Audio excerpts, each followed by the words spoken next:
Good morning students, Shri Saraswat વિદ્યાલયની અંદર આપ સૌનું હાર્દિક સ્વાગત છે. હું છું કુલદીપ ટંડેલ અને આપણે ફિઝિક્સ સબ્જેક્ટનો અભ્યાસ કરી રહ્યા છીએ. ચેપ્ટર નંબર 15 ની અંદર લાસ્ટ ટાઈમ આપણે જોયું હતું કે તરંગની ઝડપનું સૂત્ર શું હતું. તો તરંગની ઝડપનું સૂત્ર હતું ω/k, અથવા તો એને આપણે લખ્યું હતું λ/t. આ સૂત્ર શું દર્શાવે છે? તો આ સૂત્ર એવું દર્શાવે છે કે માધ્યમના કણોના દોલનો એક દોલન જેટલા સમયમાં પૂર્ણ કરશે એટલા સમયમાં તરંગ લંબાઈ જેટલું અંતર કાપશે. ટી શું છે? દોલનનો આવર્તકાળ. તો એક દોલન જેટલા સમયમાં પૂર્ણ થાય એટલા સમયમાં તરંગ લંબાઈ જેટલું અંતર કાપશે, એવું આ સૂત્ર દર્શાવે છે. હવે અલગ અલગ પ્રકારના તરંગોની અલગ અલગ માધ્યમમાં ઝડપ શું હોય એના સૂત્રો તારવીએ. તો આ જે તરંગ ઝડપનું સૂત્ર છે, તરંગની જે ઝડપ છે, બે બાબતો પર આધાર રાખે.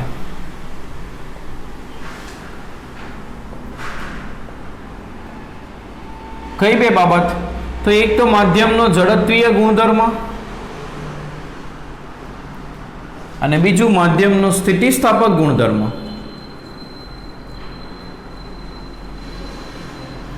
આ બે બાબતો ઉપર માધ્યમમાં તરંગની ઝડપ આધાર રાખે. હવે આપણે એના ઉપરથી લંબગત તરંગ જ્યારે દોરીમાં પ્રસરે, તણાવવાળી દોરીમાં, ત્યારે એ તરંગની ઝડપ એ દોરીની અંદર કેટલી હશે એ તારવીએ. તો નવો ટોપિક શરૂ કરીએ. લંબગત તરંગની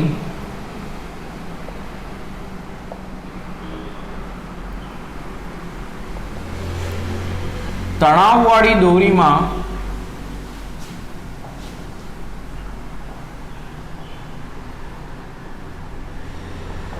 ઝડપ. તો અહીંયા ઝડપ બે ગુણધર્મો ઉપર આધાર રાખે, એક ઝડપીય ગુણધર્મ અને એક સ્થિતિસ્થાપક ગુણધર્મ. તો અહીંયા ઝડપીય ગુણધર્મ તરીકે એ રેખીય દળ ઘનતા હોય છે. રેખીય દળ ઘનતા એટલે એકમ લંબાઈ દીઠ દળ. અને સ્થિતિસ્થાપક ગુણધર્મ તરીકે દોરીમાં ઉદ્ભવતું તણાવ બળ હોય છે. તો આ જે માધ્યમમાં ઝડપ છે, બે બાબતો પર આધાર રાખે, રેખીય દળ ઘનતા μ અને દોરીમાં ઉદ્ભવતું તણાવ બળ T. તો આ V, μ અને T પર આધાર રાખે એવું કહી શકાય ને. અહીંયા કોઈ એક સમપ્રમાણતા અચળાંક આપણે મૂકી શકીએ. હવે મ્યુ નું પરિમાણિક સૂત્ર લખીએ તો મ્યુ નો એકમ શું આવશે? એકમ દળ દીઠ મ્યુ બરાબર શું થાય? દળ ભાગ્યા લંબાઈ, એકમ લંબાઈ દીઠ દળ. તો m નો એકમ, દળનો એકમ કિલોગ્રામ અને લંબાઈનો એકમ મીટર. તો એનું જે પરિમાણિક સૂત્ર છે એ શું આવશે? m1 L-1 T0 આવશે. અને બીજું તણાવ બળ T, તણાવ બળનો એકમ શું આવે? ન્યૂટન. ન્યૂટન એટલે કિલોગ્રામ મીટર પ્રતિ સેકન્ડ સ્ક્વેર. તો એનું જે પરિમાણિક સૂત્ર છે એ શું આવશે? તો કિલોગ્રામનું m1, મીટરનું L1 અને T-2. અને ઝડપ મીટર પ્રતિ સેકન્ડમાં હોય છે અને એનું પરિમાણિક સૂત્ર L1 T-1 આવશે. તો સમીકરણ 1 પરથી બંને બાજુ પરિમાણિક સૂત્ર લખીએ તો V નું પરિમાણિક સૂત્ર બરાબર K નું પરિમાણિક સૂત્ર, અચળાંકનું પરિમાણિક સૂત્ર હોતું નથી એટલે એનું m0 L0 T0 આવશે. V નું પરિમાણિક સૂત્ર શું છે? તો m0 L1 T-1. હવે જે બાબતો ઉપર આ ઝડપ આધાર રાખે છે એ બંનેના કંઈક ઘાત હશે, તો તે બંનેને ઘાત A અને B અલગ અલગ ઘાતો આપી દઈએ. તો મ્યુ ના પરિમાણિક સૂત્રની પણ A ઘાત થશે અને T ના પરિમાણિક સૂત્રની પણ B ઘાત થશે. તો મ્યુ નું પરિમાણિક સૂત્ર શું છે? m1 L-1 એની A ઘાત અને T નું પરિમાણિક સૂત્ર m1 L1 T-2 એની B ઘાત. તો આ શું થશે? m ની A ઘાત વત્તા m ની B ઘાત એટલે A પ્લસ B ઘાત લખી શકીએ. L ની -A ઘાત અને પ્લસ B ઘાત અને T ની -2B ઘાત. હવે બંને બાજુ આધાર સરખા છે તો ઘાત પણ સરખી થશે. તો સરખાવીએ તો A પ્લસ B બરાબર શું થશે? 0. -A પ્લસ B બરાબર 1 થશે. અને -2b બરાબર -1 થશે તો b બરાબર આવ્યું 1/2. બી ની કિંમત 1/2 મળી તો એ બરાબર શું થશે b -1 તો 1/2 -1 એટલે શું થશે -1/2 a અને b ની કિંમત આવી તો સમીકરણ 1 માં મૂકતા શું થશે તો v બરાબર k * μ નો ઘાત -1/2 ને t નો ઘાત 1/2 હવે k બરાબર 1 લેતા k બરાબર 1 લઈએ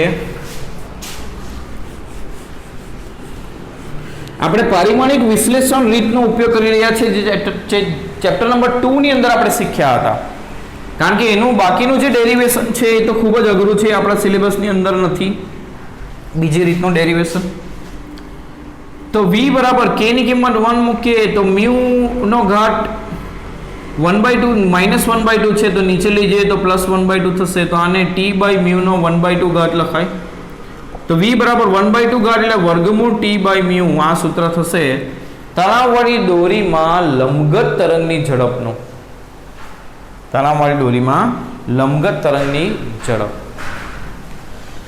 હવે એ જ રીતે સંગત તરંગની ઝડપ શોધીએ સંગત તરંગ એટલે કયો તરંગ ધ્વનિ તરંગ એટલે આપણે પહેલા સંગત તરંગની ઝડપ શોધીએ એનું સૂત્ર શોધીએ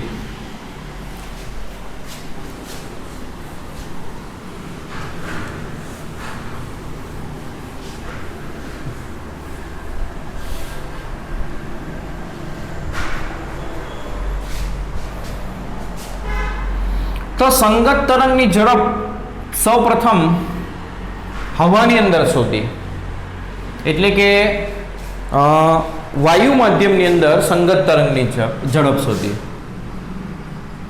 વાયુ માધ્યમમાં તો વાયુમાં જ્યારે ધ્વનિ જેવા સંગત તરંગ પ્રસરણ પામે છે તો શું થશે એનું સંગનન વિગનન થશે અને આ રીતે પ્રસરણ પામશે તો અહીંયા જે ગુણધર્મને કારણે સ્થિતિસ્થાપકતા મળે છે તરંગ પ્રસરણ માટે એ ગુણધર્મ છે માધ્યમનો કદ સ્થિતિસ્થાપકતાંક શું છે કદ સ્થિતિસ્થાપકતાંક તો અહીંયા સ્થિતિસ્થાપક ગુણધર્મ તરીકે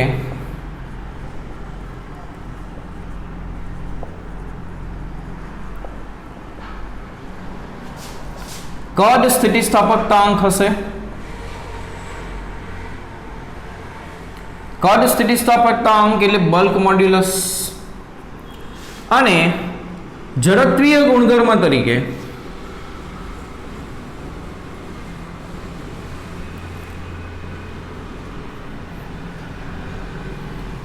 દળ ઘનતા હશે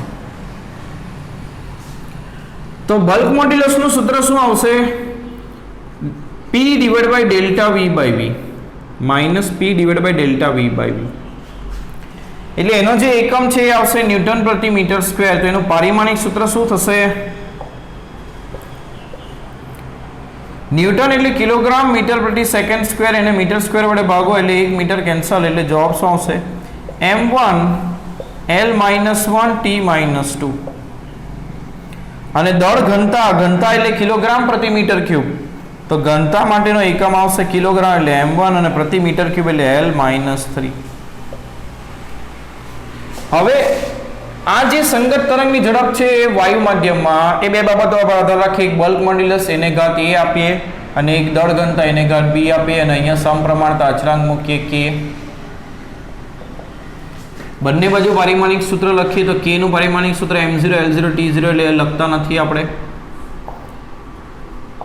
વેગનું પારિમાણિક સૂત્ર ઝડપનું પારિમાણિક સૂત્ર મીટર પ્રતિ સેકન્ડ એટલે m0 l1 t - 1 બલ્ક મોડ્યુલસનું પારિમાણિક સૂત્ર આપણે લખ્યું છે m1 L - 1 t - 2 એનો ઘાત b અને ઘનતા m1 L - 3 એનો ઘાત b તો આ શું થશે m નો 1 * a ઘાત વત્તા 1 * b b ઘાત l no -a - 3b t no -2a ઘાત તો બંને બાજુ ઘાત સરખા છે ઘાતને સરખાવીએ આધાર સરખા છે એટલે તો a + b બરાબર શું થશે 0 થશે -a - 3b બરાબર 1 થશે ને -2a બરાબર -1 થશે તો a બરાબર અહીંથી શું આવશે 1/2 તો અહીંયા b બરાબર શું થશે -a તો b બરાબર -1/2 થશે b બરાબર આ કિંમતોને સમીકરણ 1 માં મૂકીએ આ સમીકરણને સમીકરણ આ કિંમતોને સમીકરણ 1 માં મૂકતા શું થશે? v બરાબર k ઇન્ટુ b નો ઘાત 1/2 અને રો નો ઘાત -1/2.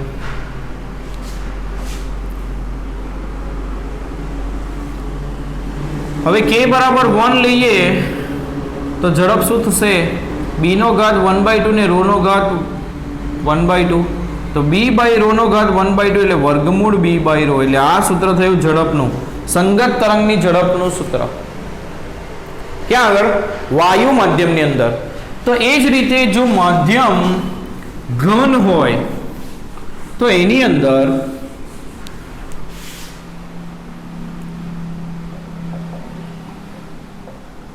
આ જે સ્થિતિસ્થાપક ગુણધર્મ છે એ બલ્ક મોડ્યુલસની જગ્યા ઉપર યંગ મોડ્યુલસ આવશે. શું આવશે? Young modulus. એટલે આ જે સૂત્ર છે ઝડપનું એ b બાય રો ની જગ્યા પર y બાય રો લખી શકીએ આપણે. તો આ થઈ સંગત તરંગની ઝડપનું સૂત્ર વાયુ માધ્યમમાં અને ઘન માધ્યમમાં. તો અહીં આપણે યાદ રાખશું કે વાયુમાં ધ્વનિની ઝડપ, સંગત તરંગની ઝડપ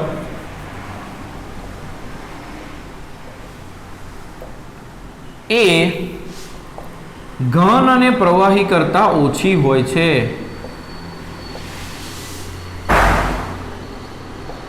એટલે ઘન અને પ્રવાહીમાં ધ્વનિની ઝડપ વધુ હશે. કોના કરતા? વાયુ કરતા, હવા કરતા. આ પોઈન્ટ 1 માર્કના ક્વેશ્ચન માટે અગત્યનો.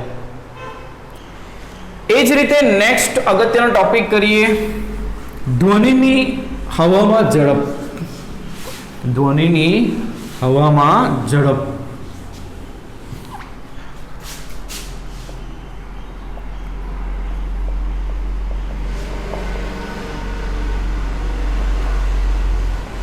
કોણે શોધી? તો ન્યૂટન નામના વૈજ્ઞાનિકે. એટલે ન્યૂટનનું સૂત્ર આવું કહી શકીએ.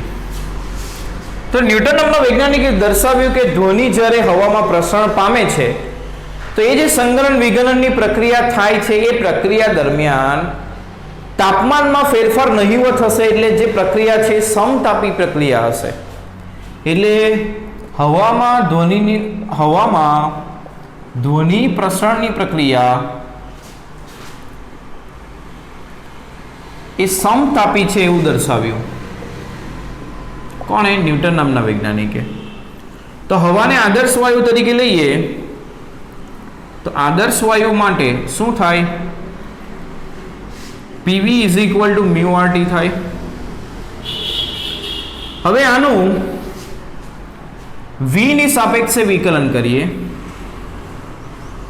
તો p અચળ v નું વિકલન 1 વત્તા શું કરીએ આપણે? v ની સાપેક્ષે વિકલન કરતા તો શું થશે? p અચળ v નું વિકલન 1 અને v અચળ p નું વિકલન dp બાય dv. t અચળ છે ને, મ્યુ ને r તો અચળ જ છે એટલે અચળનું વિકલન શું થશે? 0. તો p બરાબર -v dp બાય dv. તો આના ઉપરથી p બરાબર -dp divide by dv by v લખાય. એટલે આ શું છે? Delta p divide by delta v by v. એટલે આ બલ્ક મોડ્યુલસનું સૂત્ર થયું. એટલે બલ્ક મોડ્યુલસ બરાબર દબાણ એવું કહી શકીએ ન્યૂટનના આધારે. તો ધ્વનિની ઝડપનું સૂત્ર શું થશે? તો ધ્વનિ એટલે સંગત તરંગ. સંગત તરંગની હવામાં ઝડપનું સૂત્ર, વાયુ માધ્યમમાં ઝડપનું સૂત્ર આપણે શું તારવ્યું? √b by rho. તો v નું સૂત્ર આવશે બલ્ક મોડ્યુલસની જગ્યા ઉપર શું છે? દબાણ. એટલે p બાય રો. આ સૂત્ર ન્યૂટનનું સૂત્ર કહેવાય. તો આ જે સૂત્ર છે એ સૂત્રથી જો ધ્વનિ તરંગની ઝડપ શોધીએ તો એ એપ્રોક્સિમેટ 280 મીટર પ્રતિ સેકન્ડ મળે છે. પરંતુ પ્રાયોગિક રીતે આ મૂલ્ય શોધીએ ધ્વનિ તરંગની હવામાં ઝડપનું તો 331 મીટર પ્રતિ સેકન્ડ મળે છે STPA. તો આ બે મૂલ્યમાં ઘણો તફાવત છે. એના ઉપરથી સમજાય કે આ સૂત્રની અંદર કંઈક ભૂલ છે. તો આ ન્યૂટનના સૂત્રની ભૂલને કોણે સુધારી? તો લાપ્લાસ નામના વૈજ્ઞાનિકે. તો ન્યૂટનના સૂત્રમાં લાપ્લાસનો સુધારો સમજીએ. વૈજ્ઞાનિક લાપ્લાસ. તો લાપ્લાસે શું કીધું? તો ધ્વનિ પ્રસરણની જે પ્રક્રિયા છે એમાં તમે તાપમાનને અચળ ધારી ન શકો. એટલે એ પ્રક્રિયા સમતાપી નથી. તો કેવી છે? તો એને કીધું કે આ પ્રક્રિયા એ સમોષ્મી છે. સમોષ્મી પ્રક્રિયા માટે પીવી રેસ ટુ ગામા બરાબર શું આવે? અચળ. તો આનું વિકલન કરીએ તો પી અચળ, વી નો ગામા ઘાત છે તો ઘાત આગળ આવશે ને ઘાતમાંથી એક ઘટશે, પછી વી પાવર ગામા અચળ ને પી નું વિકલન ડીપી બાય ડીવી ને અચળનું વિકલન 0 થશે. તો આના ઉપરથી P gamma V power gamma -1 બરાબર minus V power gamma d p by d v. હવે ગામા પી બરાબર આપણે શું લખી શકીએ? Minus d p V power gamma divide by V power gamma -1 અને ભાગ્ય અહીંયા ડીપી બાય ડીવી.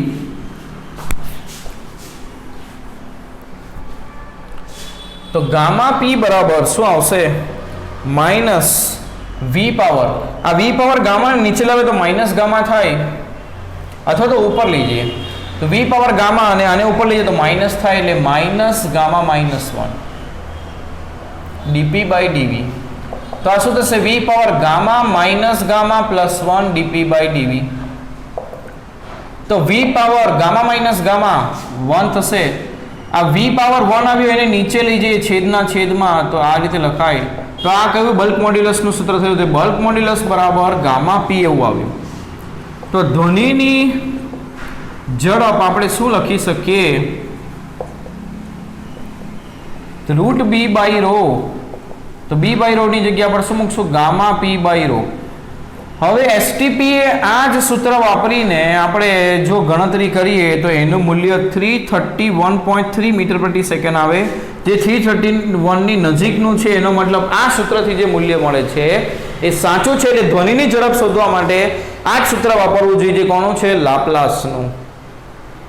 તો હવામાં ધ્વનિની ઝડપ શોધવા માટે આપણે આ સૂત્ર વાપરશું. જો મેન્શન કર્યું હોય કે ન્યૂટનનું સૂત્ર વાપરો તો જ એ સૂત્ર વપરાશે, કારણ કે એ તો ખોટું છે, એમાં જવાબ ખોટો આવશે.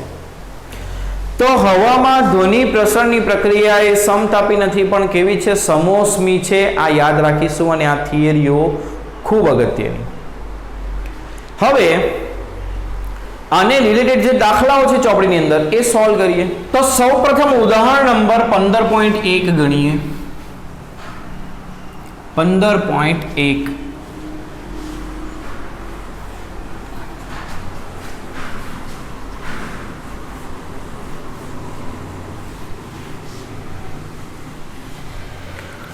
તરંગ ગતિના કેટલાક ઉદાહરણો નીચે આપેલ છે. દરેક કિસ્સામાં તરંગ ગતિ લંબગત, સંગત કે બંનેનું સંયોજન છે તે જણાવો. પહેલું, લાંબી સ્પ્રિંગમાં સ્પ્રિંગનો એક છેડો બાજુમાં સ્થાનાંતરિત કરતા ઉદ્ભવતી બળની ગતિ.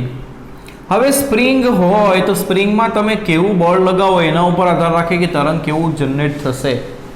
જો તમે આડછેદને લંબ દિશામાં બળ લગાવશો તો આ રીતે આ તરંગ આગળ વધશે, એટલે આ સંગત તરંગ થશે. જો તમે આ દિશામાં બળ લગાવશો તો એમાં આ રીતે તરંગ જશે, એટલે લંબગત થશે. તો આમાં બંને પ્રકારના તરંગ આવશે, સંગત અને લંબગત. તમે કઈ દિશામાં બળ લગાવો છો એના ઉપર એ આધારિત છે. બીજું કીધું છે પ્રવાહી ભરેલા નળાકારમાં પિસ્ટનને આગળ પાછળ ખસેડતા. પિસ્ટનને આગળ પાછળ ખસેડો એટલે આમાં પ્રવાહી આમ તેમ જઈ ન શકે, એ આમ જ એનું પિસ્ટનને આગળ પાછળ ખસેડો શું થશે? પ્રવાહી સંકોચાશે, છૂટું પડશે, સંકોચાશે, છૂટું પડશે, એટલે તરંગ આમ વધશે અને ડોલનો પણ આ દિશામાં છે, તો આમાં સંગત તરંગો ઉદ્ભવશે. સી, પાણીમાં તરતી મોટરબોટથી ઉદ્ભવતા. જ્યારે મોટરબોટ આગળ વધે છે ત્યારે આસપાસ આવા તરંગો ઉદ્ભવશે જે લંબગત હશે, પરંતુ મોટરબોટને કારણે પાણીની અંદર આ તરફ જતા તરંગો, નીચે તરફ જતા તરંગો એ સંગત હશે. એટલે સંગત અને લંબગત બંને આવશે. ડી, કંપન કરતા ક્વાર્ટઝ સ્ફટિકથી હવામાં ઉદ્ભવતા અલ્ટ્રાસોનિક તરંગો. અલ્ટ્રાસોનિક તરંગો એ હંમેશા સંગત હોય છે, યાદ રાખશો. બરાબર. ચાલો ઉદાહરણ નંબર 15.2 કરીએ.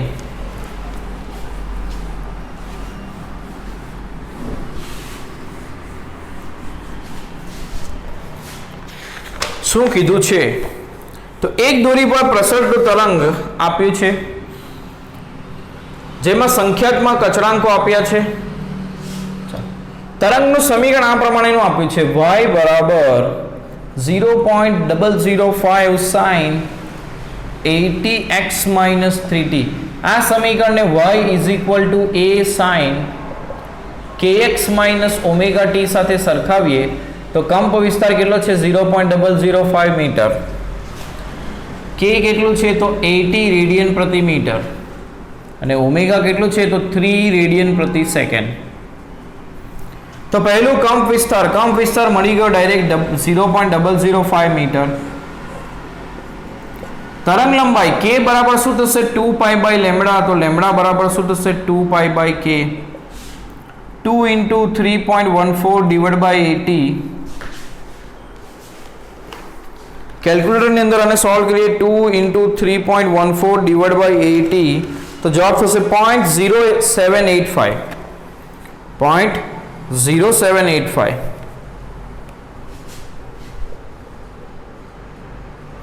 મીટર. બીજું શું પૂછ્યું છે આવર્તકાળ અને આવૃત્તિ. તો આવૃત્તિ શોધીએ તો c બાય લેમ્ડા થશે 3 into 10 power 8 divided by lambda કેટલું આવ્યું 0.0785. તો 3 divided by 0.0785 38.21. અથવા તો તમે આ રીતે પણ કરી શકો, ઓમેગા આપ્યું છે તો તમે આવર્તકાળ શોધી શકો ઓમેગા બરાબર 2 પાઈ બાય ટી.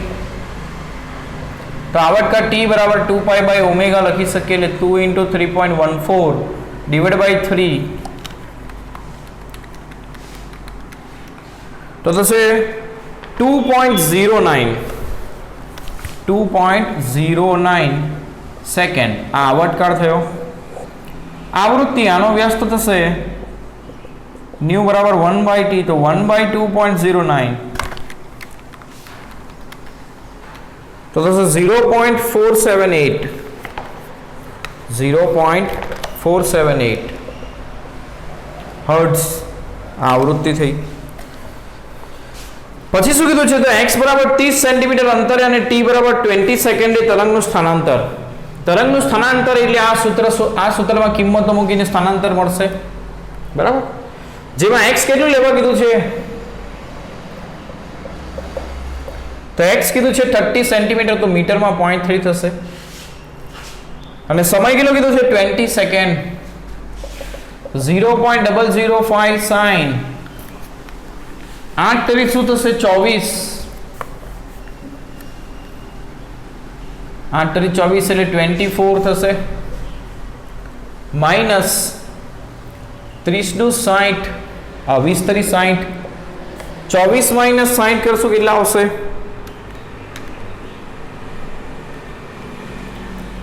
36. હવે આ કિંમત એ રેડિયનમાં છે. હવે રેડિયનમાં ખૂણો શોધવો અઘરો છે. આપણી પાસે ટેબલ હશે લોગ ટેબલ, એની અંદર આપણને ડિગ્રીમાં મળી શકે. તો આને રેડિયન અને ડિગ્રીમાં કેવી રીતે ફેરવશું? તો પહેલા ફેરવવા માટે આપણે એવું કરીએ કે રેડિયનમાં આ ખૂણો ઘણો મોટો કહેવાય, તો એ ખૂણાને નાનો બનાવવા માટે આપણે એવું કરી શકીએ, અથવા તો પહેલા એને ડિગ્રીમાં ફેરવવા માટે આવું લખી શકીએ 180 બાય પાઈ. આ પણ એક રીત છે. 180 બાય પાઈ કરીએ તો ડિગ્રીમાં ફેરવાશે તો શું થશે 36 into 180 divided by 3.14 તો એ થશે 2063.69 આટલા ડિગ્રી. હવે આટલા મોટા ડિગ્રીની કિંમત આપણને ખબર ન હોય એટલે આપણે એવો પ્રયત્ન કરીએ કે આને પહેલાં નાના ખૂણામાં ફેરવીએ. તો કેવી રીતે ફેરવશો એ સમજો. તો આને પાઈ રૂપે લખવાનું છે, તો અહીંયા પાઈ લખવું હોય તો નીચે પણ પાઈ વડે ભાગવું પડે. તો એક કામ કરો 36 ને 3.14 વડે ભાગીએ એટલે આમાં 3.14 મૂક્યો, આ પાઈને એમને એમ રહેવા દઈએ તો માઇનસ 11.46 પાઈ આવ્યું. 11.46 પાઈ. હવે આને આપણે આવી રીતે લખી શકીએ 11.46 માઇનસ 12 કરીએ તો જવાબ શું થશે 0.053. તો 12 પાઈ આપણે આ રીતે લખી શકીએ 0.53 પાઈ માઇનસ 0.54 પાઈ માઇનસ 12 પાઈ. કારણ કે આ જે કિંમત છે હવે બીજું એક વસ્તુ આપણે કરી શકીએ કે sin માઇનસ થીટા બરાબર માઇનસ સાઇન થીટા એટલે આ માઇનસ સિમ્બોલને આપણે આગળ લાવી શકીએ. તો આને આ રીતે લખી શકીએ 12 પાઈ માઇનસ 0.54 પાઈ. તો 12 પાઈ એટલે ક્યાં આવશે? તો અહીંયા આવે 0 પાઈ, અહીંયા આવે પાઈ, એટલે એકી સંખ્યા અહીંયા આવશે 3 પાઈ 5 પાઈ ને અહીંયા બેકી અહીંયા આવશે 2 પાઈ. તો 12 પાઈ બેકી છે એટલે અહીંયા આવશે. સાઇન સાથે પાઈ છે એટલે સાઇન નું સાઇન રહેશે એટલે સાઇન 0.54 પાઈ લખવું પડશે, બરાબર. પરંતુ કયા ચરણમાં એ જોવું પડશે? તો 12 પાઈ અહીંયા આવશે માઇનસ એટલે ઘટાડો, એટલે આ ચરણમાં. આ ચરણમાં સાઇન તો કેવું હશે? માઇનસ, એટલે આ જવાબ માઇનસ આવશે. તો ઓલરેડી આગળ માઇનસ હતું અને આ બીજું માઇનસ આવ્યું એટલે પ્લસ થઈ જશે, એટલે 0.005 સાઇન 0.54 પાઈ આવું થયું. આ ખૂણો શેમાં છે? તો કે રેડિયનમાં છે. અને ડિગ્રીમાં ફેરવીએ તો 180/પાઈ વડે ગુણી એને શું કરીએ? ડિગ્રીમાં ફેરવવા માટે 180/પાઈ વડે ગુણીએ તો પાઈ પાઈ કેન્સલ, 0.54 ગુણ્યા 180 તો 97.2 થયું. આ પણ 90 થી વધી ગયો એટલે એની કિંમત પણ શોધવી અઘરી થઈ ગઈ. તો એને ફરી પાછું કન્વર્ટ કરવું પડશે, બહુ અઘરું મેથ્સ છે અહીંયા.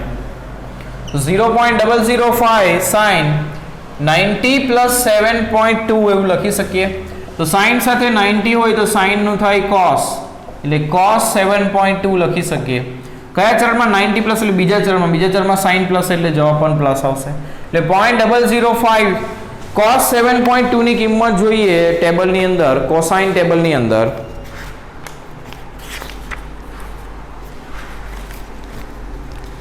તો નેચરલ કોસાઇનમાં cos 7.2 ડિગ્રીની કિંમત છે 0.9921 તો 0.9921 ઇન્ટુ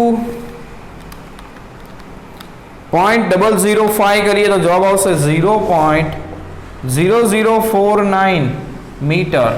તો આ 4.9 ઇન્ટુ 10⁻³ મીટર, -3 મીટર એટલે મિલીમીટર, 4.9 મિલીમીટર લખી શકીએ, 4.96 મિલીમીટર લખી શકીએ. આટલું સ્થાનાંતર થશે ક્યાં આગળ?